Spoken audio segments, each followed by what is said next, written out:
Ah, man, what a game. You truly had to love booting up an old school FIFA, playing some pro clubs with the lads, jumping in that arena and scoring some absolute shit pingers. I just sure hope it stays this good forever. No, EA, nah, please, what are you doing to my beloved? I beg, I might have to play eFootball. It's fair to say recent FIFAs aren't really the same as the old school ones. Whether it be gameplay created by the Taliban, or whether it be the introduction of Super Mad Ting Team of the Bank Holiday, TikTok influencer birthday special, DLC icon Nepenthes special cards. The nostalgia is gone. You know, there's no more indie bangers, no more roads to Division 1, and no more facial reconstruction surgery for Road to Shore's mum. EA Sports have promised that's gonna change with FC 26, but they cannot fail now. Truthfully, this is FIFA's last chance.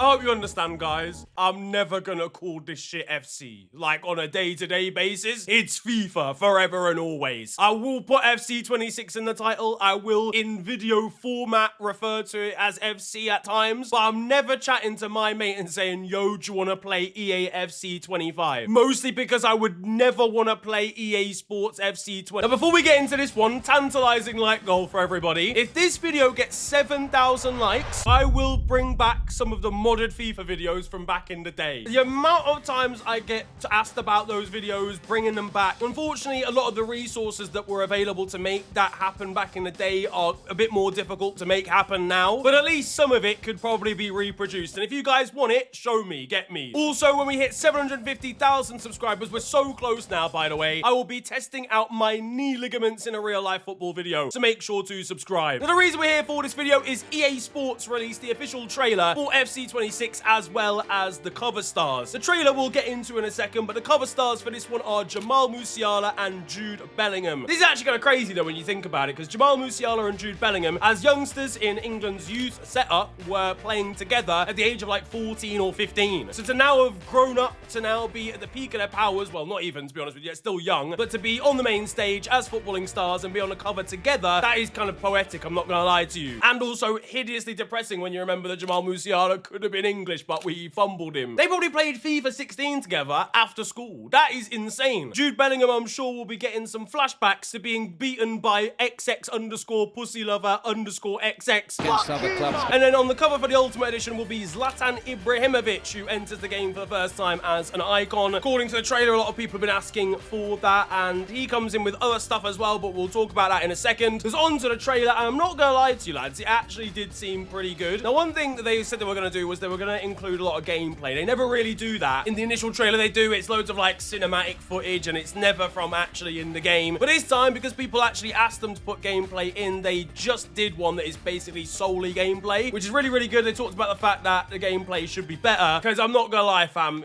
FIFA gameplay, I'm not gonna lie to you, yeah? The reason I don't play FIFA anymore is not because of the lack of features. I actually think, like, if you compared career mode, which is what I started, you know, my YouTube channel playing, if you compare FIFA career mode, right, to when I was making videos on it compared to now, it's night and day. Features wise, career mode's actually good now. Like, there's genuinely a lot of shit in there. It's just that when you play against the AI or you play against other people, I'd rather drag my own testicles against the cheese grater. That's actually the main issue here. So in the trailer, they talk about first defending, which I think is probably one thing that most people are most like aggressively frustrated at year on year. It's that feeling where you tackle someone, you're not getting the ball back, fam, because the bounce is gonna do Luis Suarez settings, come off a man's shin, his calf, his elbow, his girlfriend's lower intestine, and somehow end up back at the attacker again before they ultimately and inevitably score. So allegedly that's getting sorted out with cleaner interceptions, more intelligence really in terms of the type of tackle that a player should be going for, and less like weird bounces. If a defender goes in for a challenge, they actually win the ball back a lot of the time, which is nice. There's also then the pace of the gameplay as well, which apparently is going to be a lot quicker. Players are going to be a lot more agile, and players will be a lot more pacey even when they're a little bit tired at the end of games. It includes Antonio Rudiger and Kylian Mbappe as examples for that. Then we've got goalkeepers who have apparently been revolutionized in the sense of that they are, again, more intelligent. When they make a save, it's not just going to rebound straight to an attacker as if they've never played in goal before. They actually decide that conceding is arguably a bad idea and try and turn the ball past the post or a little bit wider to make it more difficult for an attacker to then get a rebound, as is the case in real life. The worst thing you can do as a goalkeeper is parry it back into the danger zone, and that's what was happening all the time on FC25. They've changed dribbling to make it a bit more dynamic, and players with good dribbling can just go past players without having to use crazy skill moves, which again, I like it in theory. If it's utilized in practice, even better. But in theory, it's good because you don't necessarily get really good dribblers of the ball using elasticos and step overs to go past people. They are just good at dribbling a little body feint. They go one way, defender goes the other, and they keep it moving. So that feels a little bit more realistic, and also as if it's going to make dribbling like actually more fun. You might score some more solo goals now, which kind of goes back to the old days of the Brasilva teams, and you'd get like skillsters on Ultimate Team uploading to YouTube showing off crazy goals. Kind of feels a bit more difficult to do that these days. There's a lot of other smaller things they go through where it flickers at the end, like inverted fullbacks, header precision, new skill moves as well, including this crazy new rainbow flick. And all of this is merged into like 2 separate gameplay presets, one for online, one for offline. Now, I don't know if you can choose between which ones you want, but basically competitive gameplay is used online. That's like a lot faster, a lot more quicker paced, probably going to get a lot more goals, and it's just going to be a bit more frenetic. But in offline on career mode, it's going to be realistic or authentic gameplay, as they've called it. That's going to be a bit slower and a bit truer to real life. I'd love for it to be something you could toggle on and off, like, and you could just choose what you want. Obviously online, you can't have a different setting to the other guy, so that's going to have to be one or the other. But hopefully offline, you can choose competitive if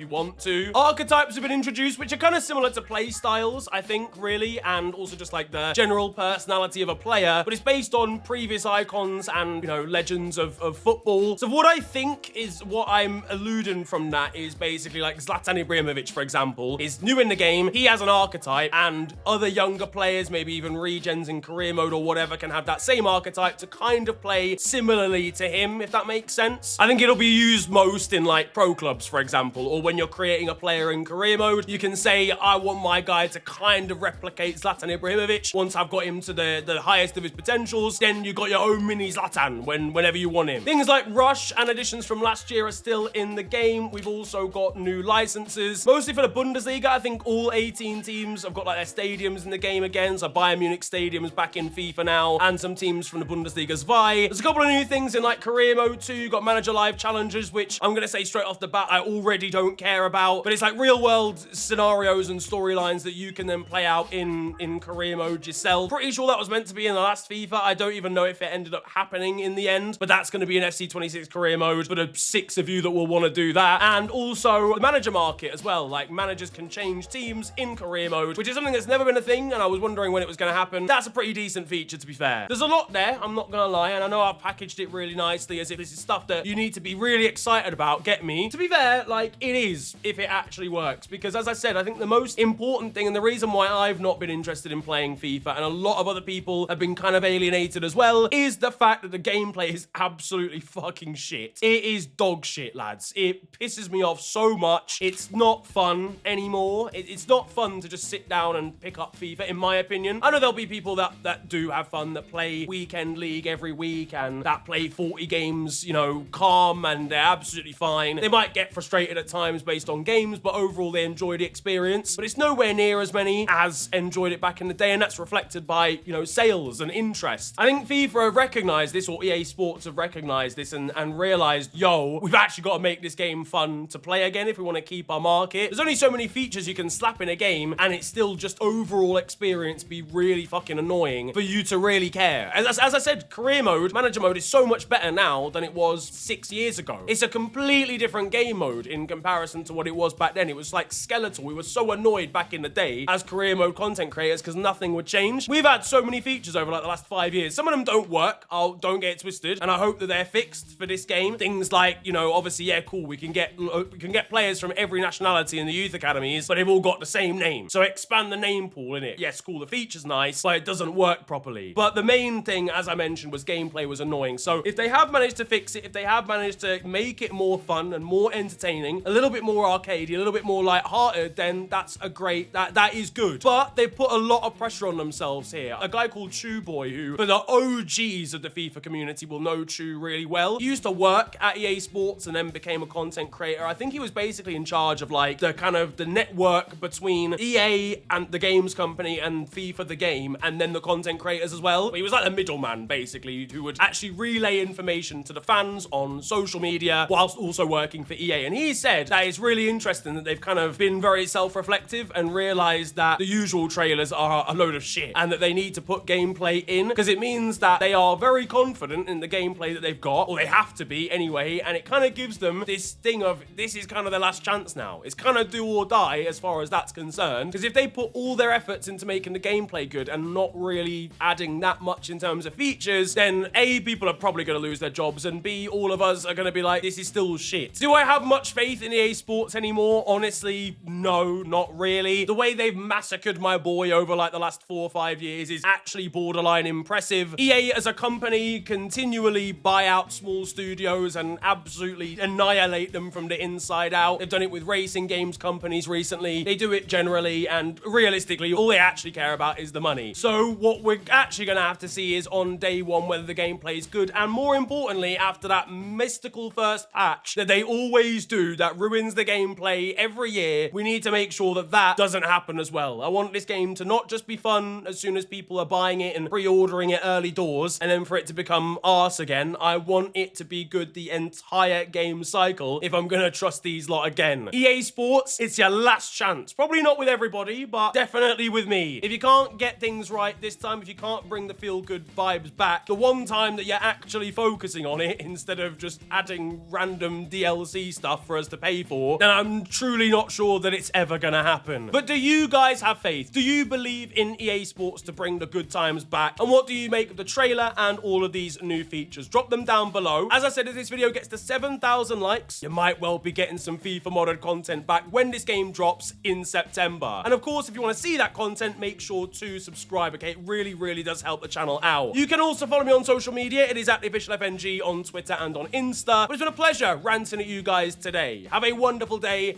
enjoy yourselves, and goodbye.